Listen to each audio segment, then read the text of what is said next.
สบายดีป้าลุงวันนี้แม่ยงมันก็สิมาย่างช่วยเด้อมันก็พักโรงเรียนเด้อป้าลุงสบายดีพี่น้องหลังจากเห็ดกินข้าวกินน้ำกินลูกกินเต้ากินแร่เรียบร้อยพี่น้องมาล้างถ้วยล้างชามที่เขาเห็ดกินนี่แหละพี่น้องเลี้ยงไว้เลยพี่น้องเนาะหลังจากรดพักพี่น้องพอพักทั้งพันธุ์พดพักแล้วสิสักผ้าสักแพ้พี่น้องผ้าสักแพ้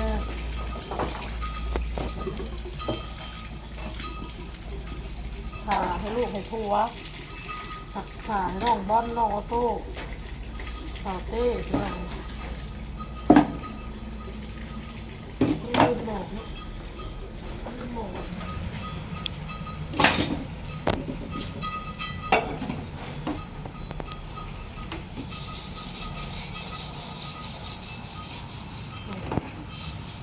กินแล้วเราก็ล้างไว้เลยเมียนไว้เลยพี่น้องก็อ้วนแกงมาไหมพี่น้องเราจะเอิ้นไปกินอยู่ไม่มาขูดเลยดู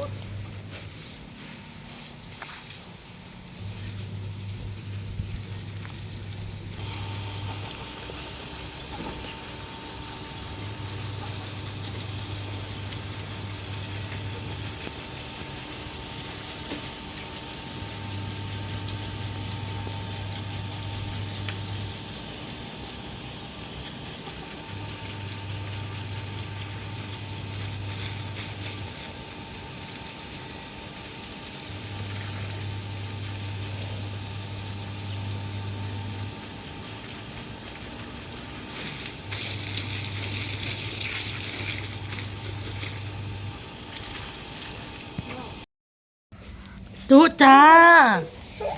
ตุ๊ตุ๊ตกนะลูกตกนะร้านข่อยกับพี่น้องมาแล้วพี่น้องมาเฮือนมากินแกงหน่อไม้มานี่ทั้งนั้นก็อีกมานี่จะให้ไปรักษาหกมานี่เห็ดยังดึงผมโบนไปรักษาหกอีกแต่ก็เลยว่ามึงช่วยจับไปสิมาตอบคอมเมนต์ก่อนพี่น้องเพราะว่าคอมเมนต์เพิ่นคอมเมนต์มาเนาะพี่น้องเนาะในอันที่อ้นเว้าเรื่องเบาเต้อะไรเราบ่ชัดเจนกับครอบครัวเนาะ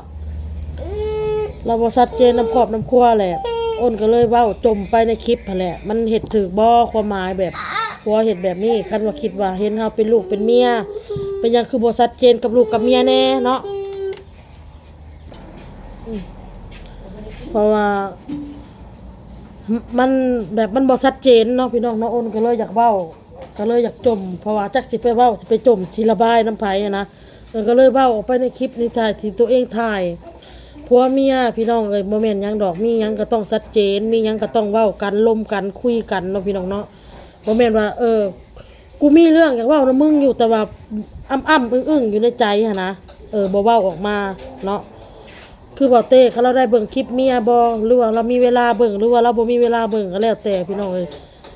เพราะว่าคันเว้ากันมันก็ผิดกันแฮงยืดแฮงยาวคันบ่อันมีแต่ว่าเชยไผเชยมันพี่น้องเชยไผเชยมันล่ะขอกะมานี่แหละจมในคลิปนี่แหละจมใน FC นี่แหละให้ FC นี่แหละพังเนาะพี่น้องเนาะมี FC เพิ่นก็คอมเมนต์มาว่าเรามีผู้สาวหรือเปล่าเนาะพี่น้องเนาะเราสิมีหรือเราบ่มีอ้นก็บ่ฮู้พี่น้องตัวนี้หาอ้นก็บ่ฮู้จักเนาะเพราะว่าโทรศัพท์เราข่อยบ่ได้จับเพราะว่าคือข่อยเว้าหั่นแหละเวลาข่อยจับโทรศัพท์เราแหละเราสิบอกเอามาเดี๋ยวนี้เราบ่ให้เฮาจับนะเฮาจับก็บ่ฮอด10นาทีเราก็สิขอคืนแบบสินะเอามาเราแบบคือเฮานี่ญาติเฮากวดโทรศัพท์เราเสกโทรศัพท์เราก็เลยบ่อยากมีปัญหาผิดกันเรื่องตรงนี้นั่นแหละสิ่งที่คอยเว้านะมันบ่อยากชัดเจนเนาะพี่น้องเนาะคือเขาเอาโทรศัพท์เราลิ้นโทรศัพท์แต่ว่าคันให้ลูกเบิ่งนะให้ลูกลิ้นนะเบิ่งแต่คันเมียสิจับบ่เมียสิอันนั้น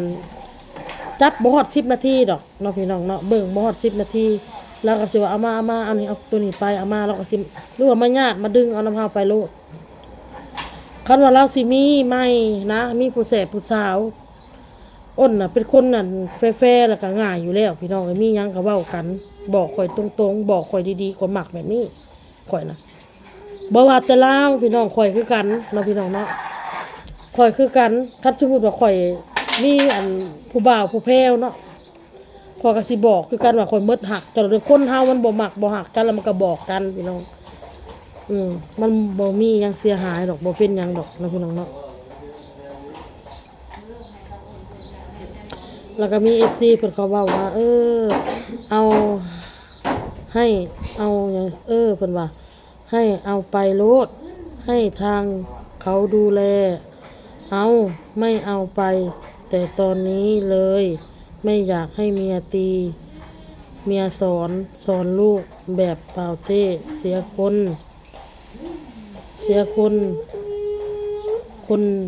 คนเด็กบอกเพิ่นว่าเสียคนเด็กบอกเพิ่นว่าโมเมนต์พี่น้องการที่ตีลูกนี่มันโมเมนต์ว่าตีด้วยที่แบบว่าบ่มีเหตุผลเด้มันมีเหตุผลพี่น้องคือเราเฮ็ดผิดออโต้นะเราสิไขตู้เย็นมาแล้วก็เอาหมักแตงค้นหมักนาวหมากอิหยังแล้วก็ไปเล่นเนี่ยมันบ่อยู่บ้านนอนหั่นนะแล้วก็หรือว่าอันอิหยังข้าวสารนี่คืออ้นเว้าหั่นแหละตักแล้วก็ไปย้ายสระทางนอกย้ายสระทางในบัดคืออ้นเว้าหั่นแหละเพราะว่าบางทีน่ะข้าวมันก็ข้าวอึดข้าวยากบางทีมันบ่ทบบ่ทันมาเฮาก็ยังได้ไปหากู้หายืมแม่นละว่าติดหนี้ติดสินหั่นน่ะสิ่งที่ลูกเฮ็ดผิดเอามาย้ายสระมันสิกอบเอามาได้บ่บัดนี้ออกเฮาก็ปัดต้อมมันก็ใส่ถุงยางไว้เกลือไก่บัดนี้พี่น้องข้าวลูกลิ้นมันบ่แม่นน้อยย้ายนั่นคือที่เจ้าเห็นนั่นแหละเราไปย้ายสระในบ่อยู่บ่นอนน่ะออโต้น่ะข่อยก็ตีลูกเฮ็ดผิดน่ะมันเฮ็ดอันนั้นอันนี้มันลิ้นมีดบ่นี่ลิ้นมีดลิ้นผ้าบ่นี่ก็ตีคือน้องบอลน่ะเป็นหยังข่อยบ่ได้ตีแล้วข่อยมีแต่ห้างเอาก็คือข่อยเว้าเหตุผลไปนั่นแหละคนหนึ่งมาน้องบอลน่ะเราเฮ็ดผิดตัวแม่น่ะเรื่องการอยู่การกินการสอนแบบนี้นะเฮาบอกเอาเฮาสอนเอาเฮาให้เอาเฮาบ่จำเป็นต้องมาลงมือตีเนาะพี่น้องเนาะแต่ว่าถ้ามันเว้าบ่ฮู้เรื่องหรือว่าบ่ฮู้จักความจักเทื่อแล้วก็สิได้ตีคือกันได้พี่น้องน้องบอลก็แต่ก็เริ่มเราพัฒนาหลายเดี๋ยวนี้นึงตื่นเช้ามาลูกนึงเขาเพราะแม่สอนลูกนึงเขาช่วยเขาโอเคได้แล้วแต่ลงพื้นยังบ่มักใส่เกิบเดี๋ยวนี้ฮะกับเวลาอาบน้ำเนาะมันอยู่บ้านนอนส่งเสื้อผ้านี่ยังคอยอยู่พี่น้องเรื่องการอยู่การกินนี่ก็ยังอยู่พี่น้องถ้าว่าเราสิเอาไปเพราะว่าการที่เป็นแม่เฮือนแม่ซ่านมันบ่แม่นเรื่องง่ายเด้พี่น้องเอ้ยโนมันบ่ได้แม่นเรื่องง่ายเด้พี่น้องอ้นน่ะ1จักอันใดอยากเฮ็ดคลิปพี่น้องจักอันใดอยากเฮ็ดคลิปแน่จักอันใดอยากเบิ่งลูกแน่เฮาเฮ็ดอันนั้นนี่แล้วคือออโต้นี่ก็หาไปเอาอาบน้ำอาบในบัดนี้แต่งตัวให้ลูกสักเครื่องสักของเมียนเฮือนเมียนซานคลิปก็อยากเฮ็ดกับข้าวก็อยากเฮ็ดลูกก็อยากให้กินมันยังบักหลาเป็นหยังบักหลาเป็นหยังแล้วก็มี FC เพิ่นคนนี้เนาะเพิ่นก็คอมเมนต์มาระวังตู้เย็นจะหล่นทับลูกเด้อน้องอ้นเพิ่นว่าวันนี้นะมันความดื้อเนาะพี่น้องเนาะคือเพิ่นเว้านี่แหละย่านหมดแล้วพอลูกดื้อเขาก็ต้องตีพี่น้องเลยเป็นเพราะอ้นตีออโต้หรือเปล่าส่วนบอลอ้นไม่ได้เคยตีเพิ่นว่ามีลูกข่อยลูกเจ้าเนาะเพิ่นเว้าอันนี้ก็แม่นความเพิ่นอยู่เนาะลูกเจ้ามีลูกข่อยลูกเจ้าลูกกูลูกมึงเพิ่นว่าเด้อส่วนเรื่องผัวจะมีกิ๊กหรือไม่มีอ้นก็ต้องยอมสภาพเด้ออ้นก็แบบนี้แม่นเพราะว่าราสิมาติข่อยหรือว่ามติว่าเมียจังซั่นจังซี่มันเป็นไปบ่ได้พี่น้องเอ้ยเพราะว่าอ้นก็เป็นอันนี้อยู่แล้วอ้นก็เป็นแบบนี้อยู่แล้วนะก็เป็นแบบนี้สาวๆในเมืองเยอะมีลูกผัวใครมันไม่สนกันหรอกทุกวันนี้ผู้ชายถ้ามันจะมีก็ห้ามมันไม่ได้แมนไม่ได้หรอกเพิ่นว่าผู้ยิ่งผัวเมียอยู่ไกลกันเพิ่นเว้านี่แม่นความเพิ่นเด้อพี่น้องเด้อผัวเมียเฮามันอยู่ไกลกันเนาะบางทีอาจจะมีผู้สาวเขาหยอกบ่ต้อยน้อยต้อยใหญ่บ่อาจก็จะลงไปแบบนี้ก็มีแต่ว่าคืออ้นเว้าหั่นแหละ1อย่าให้อ้นจับได้ มันสิแตกต่างกันได้กับเฮาจับได้โดยที่แบบว่าเฮาบ่ฮู้มาก่อน หรือว่าสารภาพกับเฮาบอกกับเฮาดีๆมันก็สิอีกแบบหนึ่งมันสิคนละแบบได้เนาะพี่น้องเนาะแต่ว่าเราสิมีหรือเราบ่มีก็ก็แล้วแต่เราดอกพี่น้องเลยสำหรับข่อยนี่ข่อยทำใจไว้แล้วข่อยคิดไว้แล้วพี่น้องตั้งแต่ผัวข่อยก้าวออกจากบ้านหลังนี้ไปเฮ็ดงานข่อยทำใจไว้เลยเนาะเราสิมีไผก็ได้สำหรับข่อยหั้นนะพี่น้อง บ่มีดอกหาเว้าตัว หรือว่าเราอันบ่มีบ่หรือว่าเรามีบ่อันนี้เฮาก็บ่ฮู้พี่น้องเอาตรงๆซะอ้นบ่ฮู้เพราะว่าข่อยบ่ได้เช็คโทรศัพท์ลาวตัวนี้เนาะโอ้นคนที่ว่าหักลูกหักเมียน่ะมันหลายคนหักเลยข่อยอยากมีอีกน่ะเนาะพี่พลอยว่าบ่มีได้ผู้ชายหักเลยเขาหักจู้ลูกเมียข่อยข่อยบ่ปะแต่เจ้าข่อยก็หักคือกันข่อยก็อยากลิ้นอยากอนาคตเจ้าว่าสิมัน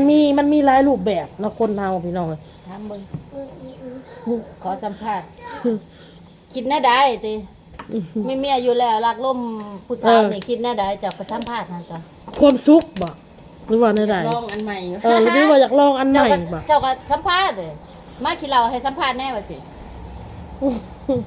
มีประสบการณ์บ่นี่มีประสบการณ์ได้ สิ นี่ บ่มีจังได๋มีเมียอยู่แล้วบอกเขาเมียหายเมียบ่อยู่ผิดกันกับเมียมันเป็น เบื่อกินเก่าบ่หรือจังได ของใหม่มันก็จ้าเด้อันนี้เว้าอีหยังนำเฮาก็สวบเอาอืม เอามันคือเรื่องจริงก็แรกๆใหม่ๆอ่ะแล้วแม่นบ่ตักเข้าวให้กันกินอีหยังก็หวานไปหมด ป้อนกันติ เพราะว่าอะไรแรกๆอยู่ด้วยกัน มันยังบ่ทันได้เว้าถึงเรื่องอนาคต มันยังบ่ได้ทันสู่บ่ฮู้ว่าอด มันมีแต่คำว่าอิ่มอยู่ตลอดเวลาแม่นบ่อิ่มทั้งความฮักซัวสิได้พ่อกัน อะไรมันก็ดีไปหมดนะ พอคนเฮามาอยู่นํกันแล้วจากหนี้สิน อืม จากเรื่องมายุมายะ อืม อันนิ่งมันเฮ็ดให้มีคำเว้า จักอะไรลูกเต้าก็แอบกระซอเนาะ โอ้มันก็มีคำเว้าได้ให้พิษได้อันนั้นกัน มันก็เริ่มไม่เป็นความหวานแล้ว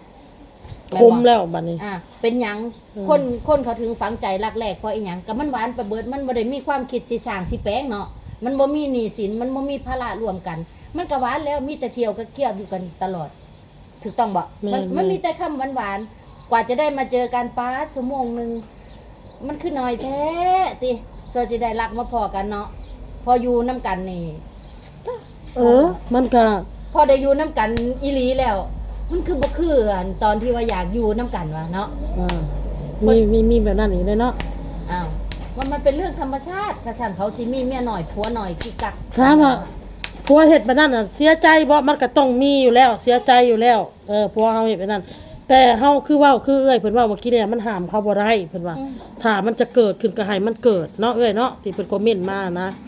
ถ้ามันจะเกิดก็ให้มันเกิดเพราะว่าเฮาห้ามเขาบ่ได้อยู่แล้วมีแต่เฮานี่แหละพยายามทำใจเนาะก็มันแม่นเรื่องจริงพี่น้อง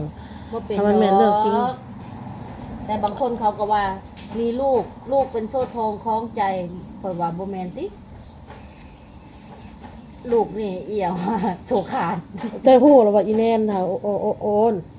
เฮาลงอันนั้นนี่มันว่าอันอ้วนแล้วผัวจะทิ้งว่าซั่นแล้วไอ้อีผอมๆที่ผัวทิ้งล่ะ มันว่ามันเฮ็ดรากเลี้ยงยาวแฮ่ว่ะ อีแนนเนาะมันก็ได้ซะเนาะ